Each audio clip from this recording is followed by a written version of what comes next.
اللہ کے فرشتوں کی لعنت اور تمام لعنت کرنے والوں کی لعنت. کہتے ہیں یزید پر لعنت نہ کریں. ہم کسی کلمہ گو اہل قبلہ کے اوپر لعنت کے قائل نہیں ہیں. آپ صلی اللہ علیہ وسلم نے ہمیں منع کیا ہے, لیکن اس کا یہ مطلب نہیں کہ وہ لعنت کا اہل نہیں ہے. لعنت خود بخود ہو جائے گی. قرآن میں آیا لعنت اللہ علی الکاذبین, جھوٹوں پر اللہ کی لعنت. آپ میرے سامنے واضح جھوٹ بولیں, میں آپ کو لعنتی پھر بھی نہیں کہہ سکتا, حالانکہ آپ لعنت کے مستحق ہو رہے ہوں گے. جھوٹ بول کے خود بخود مستحق ہوں گے لعنت کے. اسی طریقے سے سورہ محمد کی آیت نمبر 22 اور 23 میں آتا ہے, جو لوگ فساد فی الارض کرتے ہیں, زمین میں قتل نہ حق کرتے ہیں, ان پر اللہ تعالیٰ کی لعنت ہوتی ہے. تو قرآن میں لعنت آئی ہے ظالموں کے اوپر, تو ہمیں تو بھیجنے کی ضرورت ہی نہیں. خود بخود جسے فٹ اسے گفٹ, جو ایسا کام کرے گا وہ خود لعنت کا مستحق ہو جائے گا. ہم کیوں لعنت بھیجیں, وہ خود بخود لعنت کے مستحق ہو گیا. وَلِعَاذُ بِاللَّهِ تعالی. اور اسی واقعہ, اس کو واقعہ حرہ کہتے ہیں, جس میں اہل مدینہ کو لوٹا گیا, اور یہاں تک کہ حافظ ابن کثیر جو آخری درجے تک اہل شام کا دفاع کرتے ہیں, لیکن یہاں پر وہ بھی تڑپ اٹھے اور انہوں نے کہا کہ یہ یزید نے جو ظلم ڈھایا, 1000 صحابیات اور تابعیات بغیر شادی کے حاملہ ٹھہری, زنا کیا یزید کی فوجوں نے. 3 دن تک مسجد نبوی میں گھوڑے باندھے, وہاں پر پیشاب کرتے رہے, اور مسجد نبوی میں نماز نہیں ہوئی. اور حتیٰ کہ پھر حافظ ابن کثیر تڑپ اٹھے جب مختار سخوی نے 22,000 قاتلین حسین کو ایک ایک لسٹ بنا کر قتل کیا, تو ابن کثیر کہتے ہیں کہ اس نے مسلمانوں کے دل ٹھنڈے کر دیے.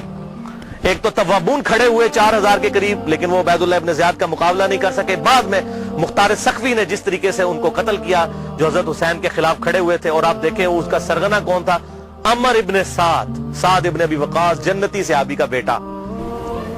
حضرت نوح علیہ السلام پیغمبر سے بیٹا کیا نکلا, کافر. کہتے نہیں صحابہ کی اولاد, او بھئی نبی کی اولاد سے بڑھ کر کون ہو سکتا ہے, حضرت نوح کا بیٹا کافر. تو اس کی وجہ سے حضرت نوح کو تو کوئی لعن طعن نہیں کر سکتا.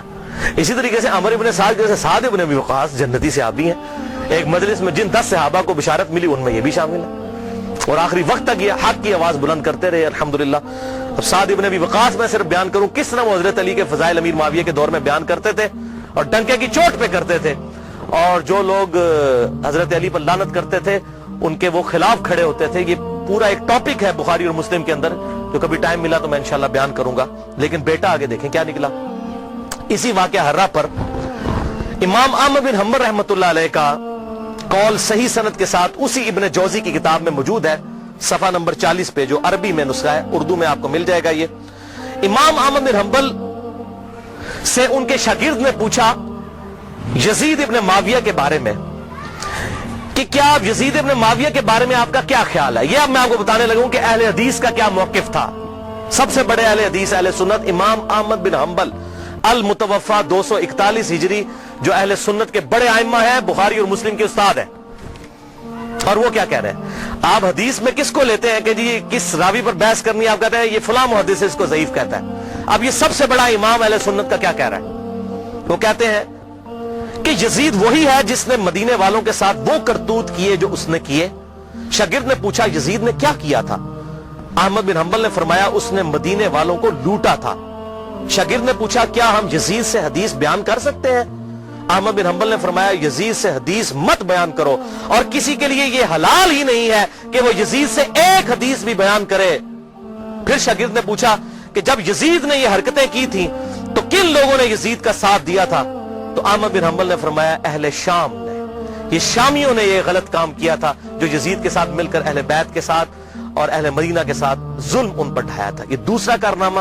اور تیسرا سیاہ کارنامہ 64 ہجری میں, اسی دوران حضرت عبداللہ ابن زبیر رضی اللہ تعالیٰ عنہ, یہ وہ صحابی ہیں جن کے بارے میں صحیح بخاری میں آتا ہے, جب مسلمان ہجرت کر کے مدینہ شریف آئے تو یہودیوں نے کہا ہم نے مسلمانوں پر بندش کر دی ہے, ان کے گھر اب اولاد نہیں ہوگی. تو سب سے پہلے بیٹا پیدا ہوا حضرت ابو بکر کا نواسا عبداللہ ابن زبیر, حضرت عائشہ کی جو بہن تھی اسما بنت ابی بکر, ان کا بیٹا عبداللہ ابن زبیر. اور حضور نے اپنے مبارک ہاتھوں سے ان کو گٹی دی تھی کھجور چبا کر, صحیح بخاری میں آتا ہے. یہ وہ ہیں عبداللہ ابن زبیر صحابی. یہ بھی حضرت حسین کی طرح جن چند بڑے لوگوں نے بیعت نہیں کی, کون کون تھے ان میں, حضرت حسین ابن علی, علی کا بیٹا, حضرت عباس کا بیٹا عبداللہ ابن عباس, ابو بکر کا بیٹا عبد الرحمن بن ابی بکر, اور زبیر کا بیٹا ابن زبیر عبداللہ ابن زبیر. تو یہ نمائندہ شخصیات ہی سامنے آتی ہیں نا. مجھے بتائیں آج اگر زرداری اور نواز شریف مل کے عمران خان کی بیعت کر لیں تو کیا یہ دو بندوں کی بیعت ہوگی؟ پوری پارٹی کی. یا عمران خان اور زرداری مل کے نواز شریف کی کر لیں, یا عمران خان اور نواز شریف مل کے زرداری کی بیعت کر لیں, تو کیا یہ دو بندوں کی بیعت ہوگی؟ پوری پارٹی کی. وہ کہتے نہیں سب نے بیعت کر لی تھی. اور بھائی نمائندہ شخصیات تو امت کی یہی تھی نا, باقی تو سارے بیچارے اسی طرح ہوتے ہیں. حسین تے نہیں روزانہ ماما جمنیاں, حسین بننا سوکھا ہے. آپ نے بخاری میں حضرت ابو ہریرہ کا قول سن لیا کہ وہ کہتے ہیں مجھے ڈر ہے میں ان لونڈوں کے نام بتاؤں تو مجھے قتل کر دو, تو انہوں نے اپنی جان بچائی. جان بچانا بھی فرض ہے, لیکن اعلیٰ ترین درجہ یہ ہے جو صحیح مسلم میں حدیث ہے, انٹرنیشنل نمبر کے مطابق 177 نمبر حدیث صحیح مسلم کتاب الایمان میں, کہ برائی جب دیکھو تو ہاتھ سے روکو. ہاتھ سے نہیں روک سکتے, زبان سے, نہیں تو کم از کم دل میں برا جانو. لیکن ذالک اضعف الایمان, یہ ایمان کا سب سے لوز درجہ ہے. تو حضرت حسین لوز درجے پر تو نہیں تھے بھائی. جس کے جینز پروفٹ کے جینز ہوں, جس کا بلڈ اور خون نبی کا خون ہو, وہ لوز درجے پر ایمان رکھے گا. وہ تو آگے بڑھ کر باطل کا مقابلہ کرے گا. یہی وجہ ہے کہ حضرت حسین جو ہیں انہوں کو یہ ٹائٹل ملنا تھا. اور یہ بھی آپ بات یاد رکھیں, حضرت حسین نے حضور کی زندگی میں کیا کارنامہ کیا ہے. 6.5 سال عمر تھی, حضور صلی اللہ علیہ وسلم کی وفات ہو گئی. کارنامہ کرنا تھا. اسلام تقوی کی بنیاد پہ کسی کو ٹائٹل دیتا ہے, ان اکرمکم عند اللہ اتقاکم. حضرت حسین نے کون سا کارنامہ کیا تھا؟ کارنامہ بھائی کرنا تھا. جنتی نوجوانوں کا ٹائٹل اس لیے ملا کہ انہوں نے وہ کام کرنا تھا کہ جب امت سو چکی ہوئی تھی انہوں نے امت کو جگایا. اور ایسی بھی امت جاگی کہ آج تک جب بھی کہیں پر ظلم ہوتا ہے حسین کی مثال پیش کی جاتی ہے. لوگ کہتے ہیں کیا ہوا جی, حسین کے ساتھ بھی تو 72 لوگ تھے نا, اگر ہم تھوڑے ہیں. سورہ نحل میں آیا کہ ابراہیم علیہ السلام اکیلے ہی پوری امت تھے. حق تھوڑا ہو, حق حق ہے, باطل باطل ہے, چاہے وہ کثرت میں کتنا ہی زیادہ ہو. ٹھیک ہے, تو یہ بات آپ سمجھیے اس حوالے سے. تو عبداللہ ابن زبیر نے بھی بغاوت کی. انہوں نے حجاز, مکہ, مدینہ اور پورے ایریے پر انہوں نے اپنی خلافت قائم کر لی, اور یزید صرف شام تک رہ گیا. تو پھر یزید نے عبداللہ ابن زبیر رضی اللہ تعالیٰ عنہ کو قتل کرنے کے لیے اور ان کی حکومت کو ختم کرنے کے لیے جو خلافت تھی, اپنے گورنروں کو بھیجا, سپہ سالاروں کو بھیجا. 64 ہجری کا یہ واقعہ ہے. اور یہ صحیح مسلم میں انٹرنیشنل نمبر کے مطابق 3245, صحیح مسلم 3245 نمبر حدیث ہے کہ ابن زبیر پر جب حملہ کیا اس دوران خانہ کعبہ کو منجنیق سے پتھراؤ کیا گیا, غلاف کعبہ بھی جل گیا. 3245 صحیح مسلم. یہ کرتوت ہے. کہتے ہیں جی وہ تو یہ تھے جنتی تھے, وہ بھی میں پول کھولنا کہڑے پاس جنتی سی ہو. صحیح مسلم 3245 خانہ کعبہ کو جلا دیا. لیکن پھر اس دوران پہلے واقعہ کربلا, اس کے بعد واقعہ ہرا ہوا, اور پھر ابن زبیر پہ جب حملہ کیا اسی دوران یزید مر گیا 64 ہجری کے اندر. جب مرا تو پھر ابن زبیر نے اسی جنگ کے دوران وہ مر گیا. ابن زبیر نے کہا کہ جاؤ اپنے شیطان کی خبر لو, وہ مر گیا. تو پھر اس کی فوج تتر بتر ہو گئی. پھر 9 سال تک خلیفہ رہے اس پورے ایریے کے اوپر عبداللہ ابن زبیر. پھر جب عبد الملک بن مروان کے مرنے کے بعد بنا, اس نے پھر حجاج ابن یوسف کو بھیجا. پھر دوبارہ خانہ کعبہ پر حملہ ہوا, اور وہ بھی صحیح مسلم 6496 نمبر حدیث میں موجود ہے. پھر ابن زبیر کو حجاج ابن یوسف نے, جو اسی بنو امیہ کی باقیات تھی, اس نے قتل کر کے خانہ کعبے کے دروازے پہ ان کی لاش, صحابی رسول کی لاش لٹکائی 1 ہفتے تک کے لیے. صحیح مسلم 6496. ابن زبیر کو 74 ہجری کے اندر شہید کر دیا گیا. یہ بھی انہی کا کارنامہ تھا. اب یہاں پر میں کسی محدث کا فتویٰ, کسی محقق کا فتویٰ, کسی حکومتی ملے کا فتویٰ, کسی روزی روٹی چلانے والا دین سے اس کا فتویٰ نہیں, امیر المؤمنین سیدنا عمر ابن خطاب رضی اللہ تعالیٰ عنہ کا فتویٰ صحیح بخاری سے پیش کرنے لگا ہوں. انٹرنیشنل نمبر کے مطابق صحیح بخاری میں 6830. سیدنا عمر کا جب آخری حج تھا تو آپ کو کسی نے آ کر خبر دی, اس کے بعد آپ شہید ہو گئے, کہ لوگوں میں یہ چیما گوئیاں ہیں کہ جب عمر بڑھ جائے گا تو ہم فلاں شخص کو اپنا خلیفہ بنا لیں گے, خود ہی چن لیں گے. اب یہ فلاں کون ہے اس کو تلاش کرنا, یہ فلاں کون تھا خلافت کا لالچی. یہ آپ کے لیے اسائنمنٹ ہے. فلاں شخص کی ہم بیعت کر لیں گے. حضرت عمر کو اتنا غصہ آیا کہ مسلمانوں کے مشورے کے بغیر. صحیح بخاری 6830, بڑی لمبی حدیث ہے. حضرت عمر فاروق رضی اللہ تعالیٰ ممبر پر چڑھے, اور ابن عباس کہتے ہیں کہ میرا گھٹنا جو ہے نا وہ بالکل ممبر کے ساتھ ٹچ تھا جب میں نے یہ حضرت عمر کا خطبہ خود سنا. اور حضرت عمر اتنے غصے میں تھے, میں نے کہا کہ آج تو یہ, بلکہ صحیح بخاری اسی حدیث میں آتا ہے کہ عبد الرحمن بن عوف کہتے ہیں کہ آپ تو عرفات کے میدان میں خطبہ دینے لگے, تو میں نے کہا امیر المومنین یہاں پر ہر طرح کے لوگ موجود ہیں, کوئی پڑھ لکھے ہیں, کوئی ان پڑھ ہے, تو آپ کی بات کا کوئی اور مطلب نہ لے لیں, آپ صبر کریں, مدینہ جا کے خطبہ دیں. تو مدینہ شریف جا کر پہلا کام حضرت عمر نے خطبہ دیا, 6830 بڑی باتیں ارشاد فرمائی, اور پھر اس میں ارشاد فرمایا ورڈ بائی ورڈ, لفظ بائی لفظ حضرت عمر کے الفاظ, صحیح بخاری 6830. دیکھو خیال رکھنا کہ کوئی شخص بھی بغیر مسلمانوں کے مشورے کے اور بغیر اتفاق رائے کے تم پر مسلط نہ ہونے پائے, ورنہ اس کا انجام قتل و غارت ہوگا. اور وہ آپ نے دیکھا کتنی قتل و غارت ہوئی, حضرت حسین کو شہید کیا گیا, واقعہ ہررا ہوا, پھر خانہ کعبہ کو جلایا گیا, پیچھے کیا رہ گیا, مکے کی حرمت پامال, مدینے کی حرمت پامال, اہل بیت کی حرمت پامال. اس سے زیادہ کیا کر سکتا تھا؟ اور حضرت عمر نے پہلی پیشن گوئی کی تھی مسلمانوں کے مشورے, تو یہ تلوار کے زور پہ کیا گیا. وہ میرا پورا لیکچر سن لیں, صحیح بخاری کے اندر موجود ہے حدیث اور کتابوں کے اندر, کہ تلوار کے زور پر